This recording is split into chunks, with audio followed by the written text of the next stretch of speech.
body roll 比较强。OK， 这边没有松油，踩着油锅。它会比较甩尾，3500转、4000转，弯，踩着 brake， 踩油。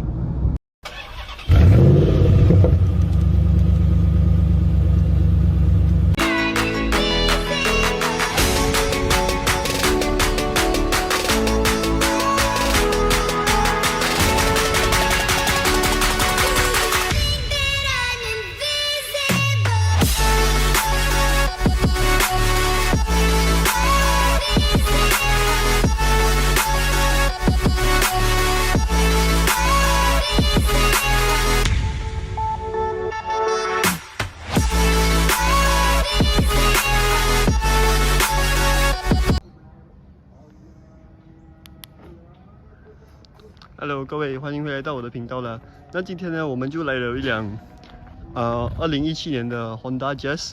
这一辆呢是一个 E 版本，就是 Honda Jazz E Spec。然后这一辆车呢是在2014年在马来西亚推出的啦。它有很多版本，最高的是 V Spec， 然后如果纯油最低 Spec 的呢会是那个 S Spec， 然后它还有出过 Hybrid 的版本。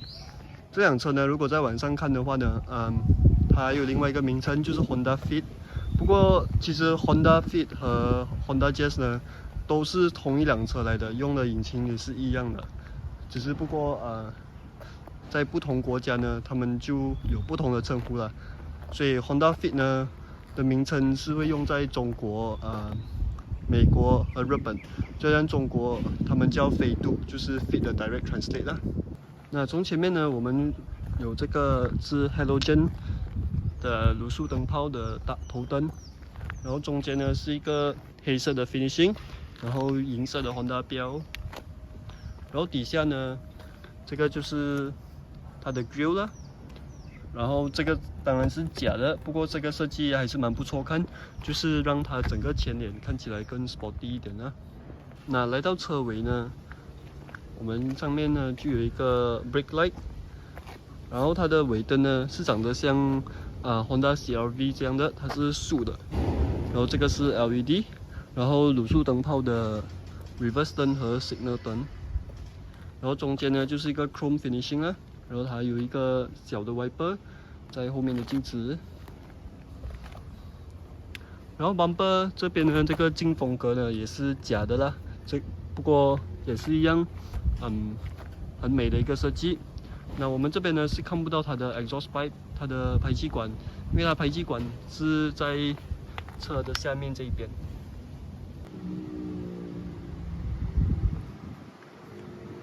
那这辆 Honda Jazz 呢，它也配备了一个无钥匙进入系统，就是 Keyless Entry System。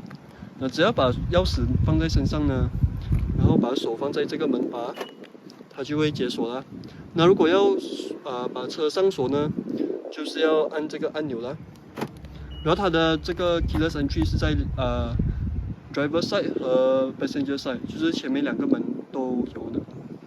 前面是我标准坐姿，我是175cm 和50 kg， 然后我差不多有2个拳头的腿部空间，然后1个拳头的头部空间。而且，坐在它的后座的话，我不会感觉到有任何压迫感的，因为前面的镜子是非常的大，然后，前面的椅子的头枕也是比较小，所以是还算宽敞，还算舒服。它这个 fabric seat， 它这个布椅也是不错，不会很硬，就 OK， 接受得了。然后它门板这边呢，它是采用这hard plastic。然后这边是有一个储物空间，下面也是一个储物空间，然后喇叭，然后它也采用了这个是可以调整的 headrest，adjustable headrest。那中间呢，我们就没有这个中央扶手了。来到尾箱方面呢，只要车已经解锁了，然后这边会有一个dashpad， 轻轻一按就可以解锁这个后尾箱。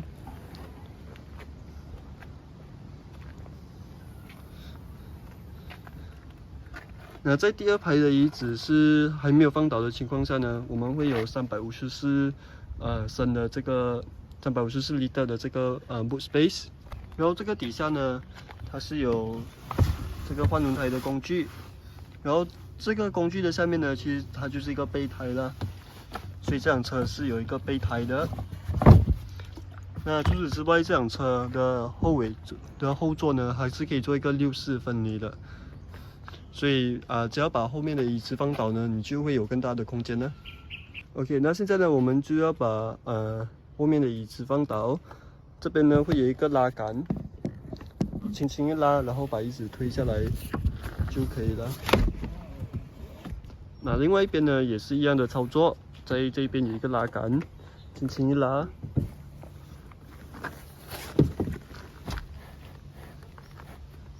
那把椅子放倒之后呢，我们这个东西其实可以拿上来的，就是这边这个绳子，就给它拉掉，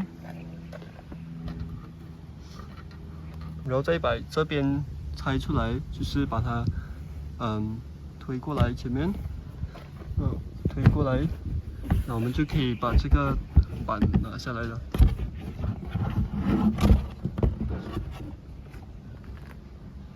然后一个很有趣的冷知识呢，就是这辆车也是还有一个功能叫做 Magic Seat， 就是呢它可以把后座的这个 cushion 呢移上来，所以你可以放可能比较高的东西，或者你带宠物的话呢，就在后面的话就会比较多空间啦。所以如果要把它移上来的话呢，它在下面这边会有一个拉杆，就是把椅子拉上去。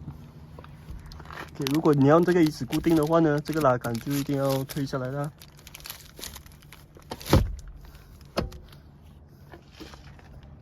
那把后排的 cushion 放起来过后呢，我们可以看到后面的空间会变得比较大。那可能你可以放宠物笼，或者可能花盆之类的东西。那来到引擎方面呢，这辆 Honda Jazz 所使用的引擎是一个4缸1.5公升的这个 iVTEC 引擎。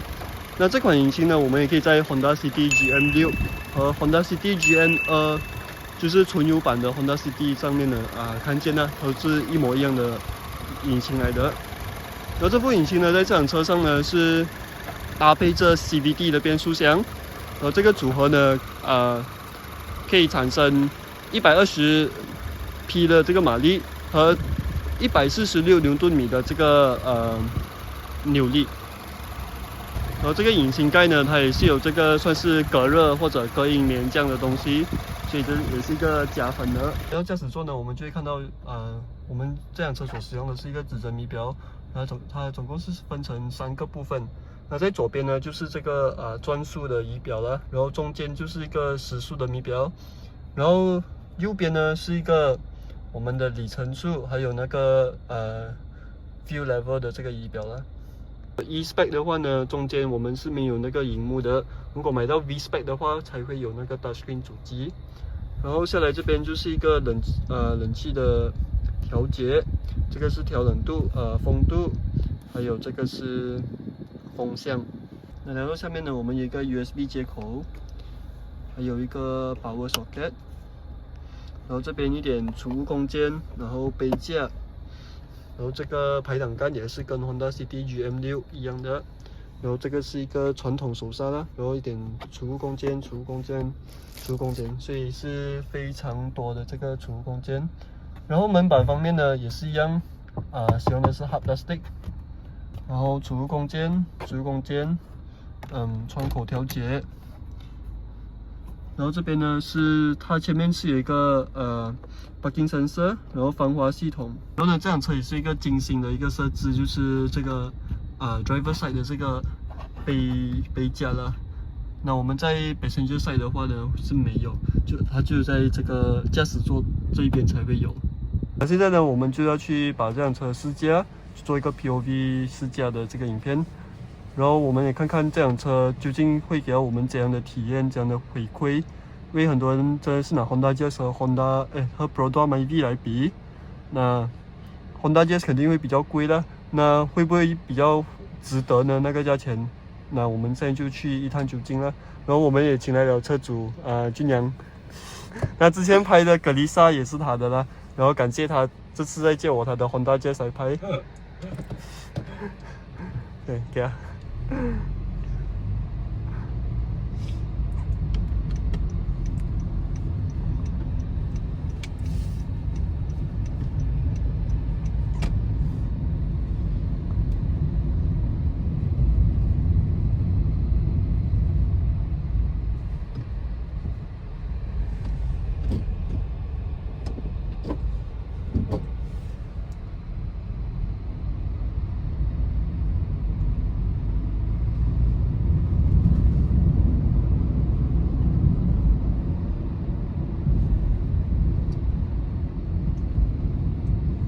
那整体来讲呢，这辆车的视角是非常大，就如我所说，它的大镜是非常大，然后后面的那片大镜呢也是大，所以它不会讲遮到一些视线什么的。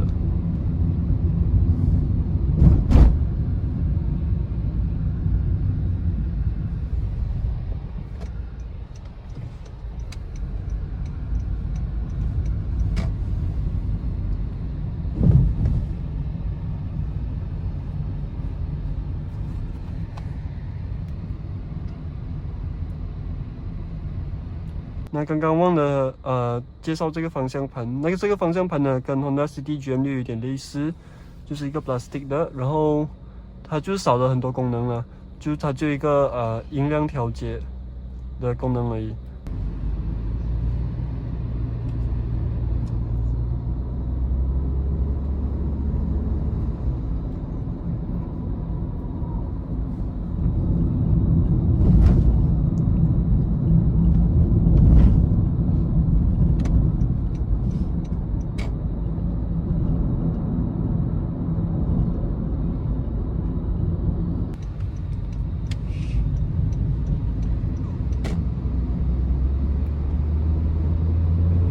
48%油门，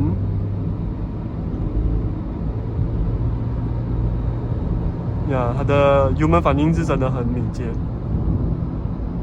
就很直接啊，那个 response， 它不会有好像 lagging 这样，所以可以感觉到它很有力。这就是为什么它会是120 PS， 比起Prodo MyV 105匹马力这样。所以可以感觉到这辆车会比较有力，尤其当你深踩油门的时候咯。然后在怠速的情况下呢，这辆是2017年的车，现在也差不多是7年了，差不多6年多。在怠速的情况下，没有抖动，也没有很大的声音 ，compressor 声音也没有，所以可以说这辆车是在很好的 condition。58%油门，这辆车没有pedal shift， 所以不过它的油门是真的反应很好，然后刹车 OK 还算好。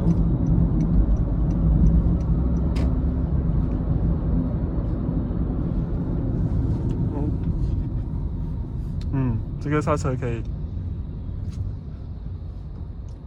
如果不可以的话，就直接冲个脚这样。我才换了那个 brake。哦，对，这样你这辆车做过什么 service， 然后多少钱？可以分享一下吗？好像普通，我们从最基本的啦，换黑油。黑油的话，基本上可能没有什么换的。呀，如果你换一次的话，大概多少钱？一次大概110块。110块。对。OK， 这样牙油你有换过吗？你讲一下你换过什么油？我牙油也不是很明确，因为牙油我不懂是换什么牌的。OK。那个这两 maintenance 换过的东西就是 aircon 上次距离我换了一个 aircon system， 大概是2年前，大概整套下来400多块，然后换新的那个洗那个 filter， 那个上次是那个那个它的tube外面破掉，就换了大概那个东西，连进盖这些就是小小的，就整套400多块啦。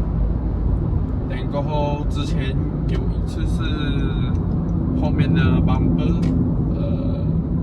给人家撞到啊，然后就撞了就修理一次，那个应该也是200-300块，那个是大概10年前的事情啊。给人家撞到，就拿去打马嘎和喷漆，喷漆这些400多块。大概概200-300块这样啦，没有400多块这样贵。然过后打压这些平常就比较少换，可能3年才换一次。因为基本没有什么。15寸的轮胎差不多200寸一点哦，对，也不会很贵。除非你要用到很好的话，可能就要去到500-600。对啊，因为我们也想知道 wear and tear 还有普通保养大概需要多少钱，所以黑油100多块，不到130块，我觉得很便宜。然后牙油也是可能200块这样，如果你要用好的，所以还算就是比较 economy 的车了。还算养得起。就是那个 brake 皮，好像2个月才换，大概也是100多，所以换前面100多块。100多块。OK， 正常。MyV 的话呢，我第2代 MyV 换是80多块，所以价格也是差不多接近啊，就可能一个10多20块的差别相差。基本上这辆车maintenance应该也不会贵啊。不要乱踩乱拉油，就是很好的一个。你在讲我？就是一个很好的保养啊。是啊，因为那辆车好坏呢，是由一个人的驾车习惯来决定的。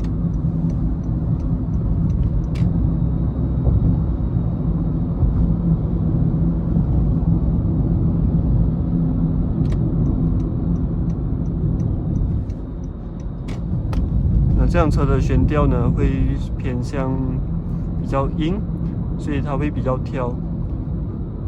不过整体来讲还是比较舒服的。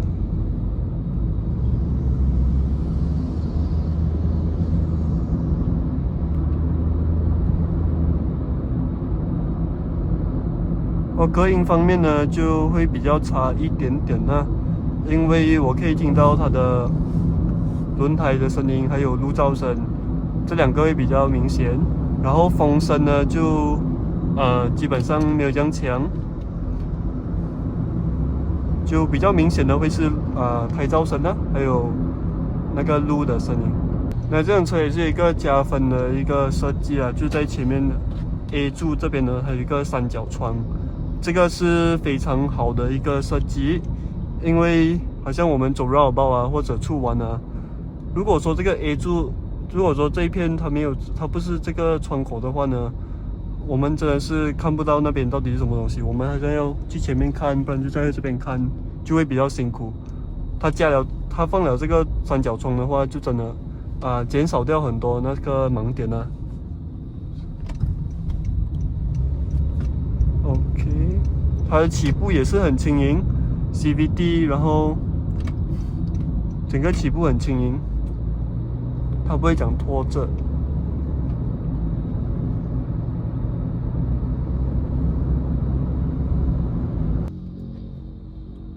哇 ，average 哇，车有一车9.5 k， 1 litre 可以跑差不多9.5 km，OK 啦，对啦，因为 City Drive， 如果你跑 Highway 跑就比较省啊。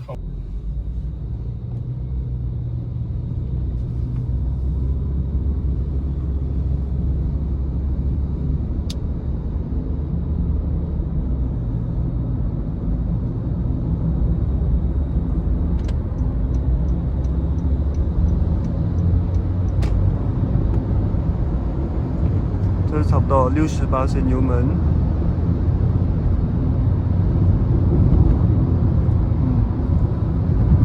它操控还算好，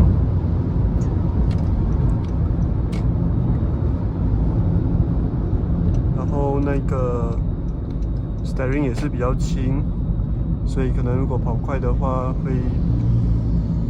可能会比较摇咯。那我们现在呢来试看一下，就是跑一小段的山路。这边呢，我们就可以试看它的整体的操控表现了。现在我们是开着 AC 跑。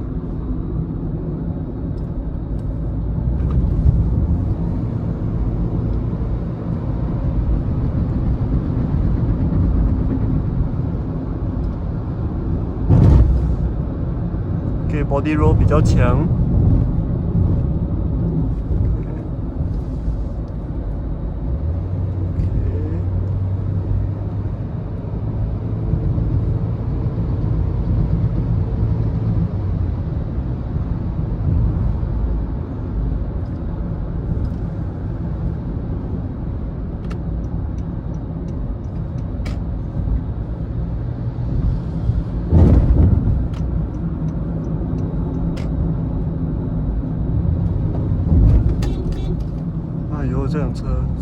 线。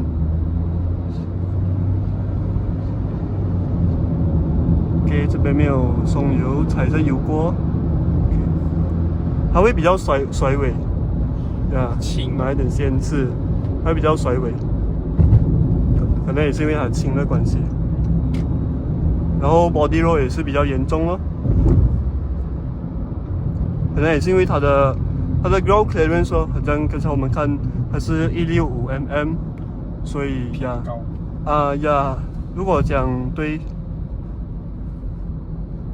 它不会算高，就是没有很低，而且它又比较轻，然后呀，所以它就很容易甩尾之类的。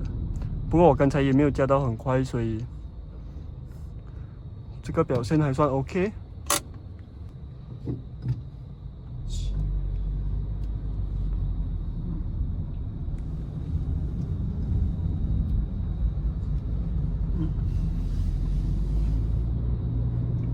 现在我们就做一个下山。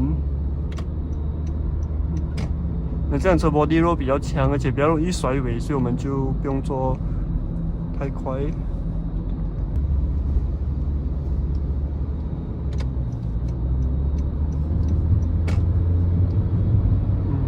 所以它超车的话还是不错。我比较喜欢它的沥水，还有它油门反应这辆车。但如果过弯的话，就会比较没有信心一点啦。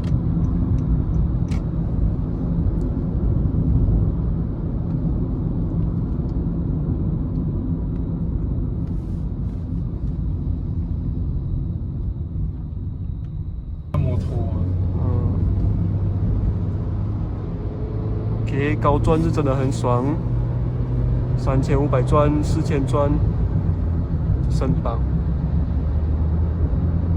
它有一个 speed 档。呀，不用紧，我们用这第一先。给一个大弯，踩着 brake， 踩油 ，OK 还算好。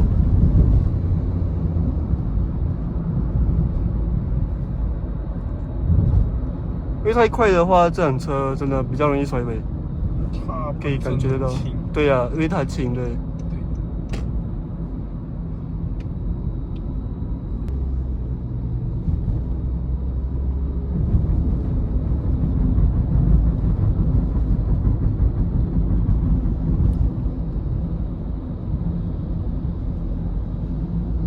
所以整体来讲呢，这辆车我最佩服的是它的引擎，还有它的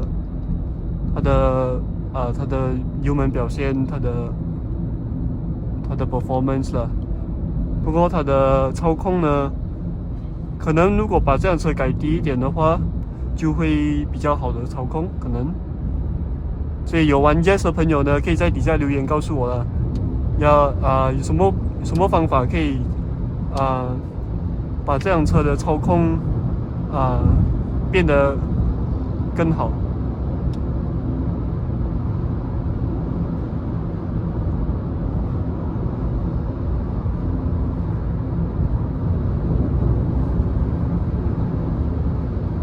当然，它的方向盘也是比较轻，所以转向呢也没有这样精准的。